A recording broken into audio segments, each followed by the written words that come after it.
আসসালামু আলাইকুম। নবম শ্রেণীর বাংলা টিউটোরিয়ালে তোমাদেরকে স্বাগতম। এই ভিডিওতে আমরা পঞ্চম অধ্যায়ের ৪ নম্বর কাজটা দেখব। তো এখানে ৪ নম্বর কাজটা পুরোপুরি দেখা হবে না। এখানে তোমরা দেখতে পাচ্ছ মোট প্রায় ১০টি রচনা রয়েছে। এই ভিডিওতে আমরা একটি রচনা আলোচনা করব। ক্রমে ক্রমে আমরা সবগুলো রচনাই আলোচনা করব ইনশাল্লাহ। বিবরণমূলক ও বিশ্লেষণমূলক রচনা তৈরি করি। নিচের তালিকা থেকে একটি বিবরণমূলক রচনা এবং একটি বিশ্লেষণমূলক রচনা তৈরি করো। রচনা দুটি আমার বাংলা খাতায় লেখো। রচনা শিরোনাম নিজের মতো করে তৈরি করে নাও। ক নম্বরে ৫টা বিবরণমূলক রচনা দেওয়া আছে, এর মধ্যে থেকে যে কোনো একটা লিখতে হবে তোমাদের।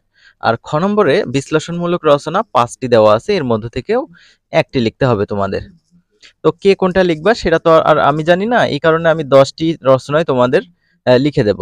তোমাদের পছন্দ মতো তোমরা লিখে নিবা, ঠিক আছে? বিবরণমূলক রচনার বিষয় প্রথম আছে হচ্ছে বাংলাদেশের ফসল। তো এই রচনাটা আজ আমরা দেখব। তো চলো দেখে ফেলি। তার আগে বলে নিতে চাই, তোমরা যারা এখনো চ্যানেলটি সাবস্ক্রাইব করো নাই, প্লিজ চ্যানেলটি সাবস্ক্রাইব করবে যাতে পরবর্তী ভিডিওগুলো তোমরা পেয়ে যাও।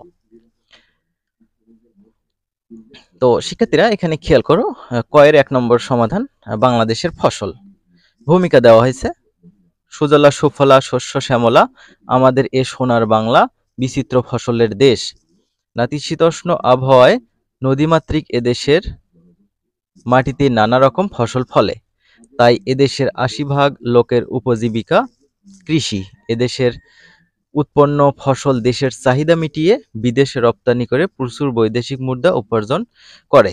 বাংলাদেশের কৃষিজাত ফসলের মধ্যে ধান, পাট, ইক্ষু, তামাক, তিল, সরিষা, গম, কালাই, পেঁয়াজ, রসুন, আলু, ছোলা প্রভৃতি উল্লেখযোগ্য। তো এখন আমরা ধান সম্পর্কে জানব। ধান হতে চাল হয় আর চাল হতে ভাত হয়। ভাত বাঙালিদের প্রধান খাদ্য। ধান এদেশের সর্বত্র জন্মে। একসময় এদেশে এত ধান উৎপন্ন হতো যে একে বঙ্গভারতের শস্য ভাণ্ডার বলা হয়। বরিশাল, পটুয়াখালী, রাজশাহী, দিনাজপুর, ময়মনসিংহ, টাঙ্গাইল, কুমিল্লা, ঢাকা, কুষ্টিয়া, ঝিনাইদহ ও মেহেরপুর অঞ্চলে প্রচুর ধান উৎপন্ন হয়। তো শিক্ষার্থীরা এখন আমরা দেখব পাট। পাট বাংলাদেশের প্রধান অর্থকারী ফসল। আমাদের বৈদেশিক মুদ্রার ৬০% পাট থেকে রপ্তানি থেকে অর্জিত হয়, এজন্য একে স্বর্ণসূত্র বা সোনালী আঁশ বলে। এদেশের সব এলাকাতেই পাটের চাষ হয়, তবে ময়মনসিংহ ও টাঙ্গাইল অঞ্চলে সবচেয়ে বেশি পাট জন্মে। পাট হতে চট, ব্যাগ, দড়ি, কার্পেট, কাগজ, সুতা ইত্যাদি তৈরি হয়। এরপর আমরা জানবো হচ্ছে ইক্ষু। তুলা। ইক্ষু এক প্রকার তৃণজাতীয় উদ্ভিদ, এর রস সুমিষ্ট, সুস্বাদু ও পুষ্টিকর। এটি বাংলাদেশের কুষ্টিয়া, রংপুর, পাবনা, ঢাকা, ময়মনসিংহ প্রভৃতি জেলায় প্রচুর পরিমাণে জন্মে। আখ থেকে গুড় ও চিনি তৈরি হয়। তুলা। দেখো শিক্ষার্থীরা, বাংলাদেশের পাহাড়ি অঞ্চলে কিছু কিছু তুলা জন্মে, একে রূপালী আঁশ বলা হয়। তুলো দু প্রকার, কার্পাস ও শিমুল। তুলা দ্বারা বালিশ হয়, কার্পাস তুলা দিয়ে কাপড়, লেপ ও তোশক তৈরি হয়।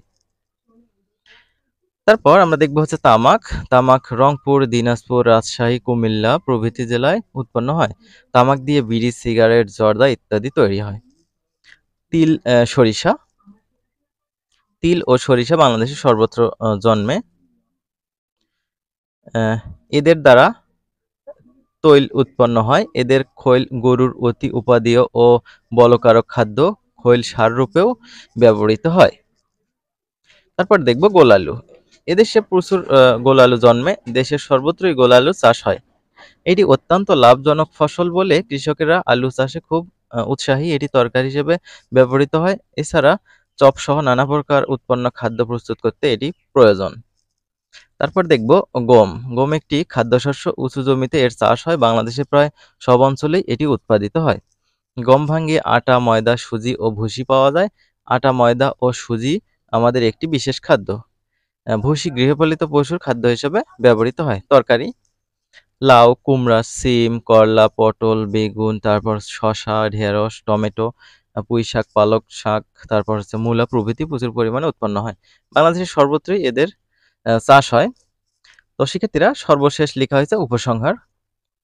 বিজ্ঞানের নতুন আবিষ্কারের ফলে উন্নত দেশসমূহে কৃষিতে বৈপ্লবিক পরিবর্তন এসেছে, কিন্তু এর দোলা এখনো আমাদের দেশের কৃষিতে পুরোপুরি লাগেনি।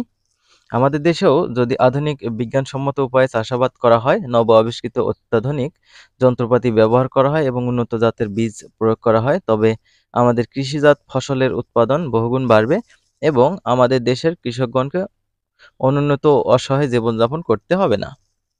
তো শিক্ষার্থীরা, এইভাবে তোমরা এই রচনাটি লিখতে পারো। আমরা পরবর্তী ভিডিওতে পরবর্তীতে যে রচনাটি রয়েছে সেটি আলোচনা করব। তো শিক্ষার্থীরা, পরবর্তী ভিডিও দেখার আমন্ত্রণ জানিয়ে শেষ করছি। আল্লাহ হাফেজ।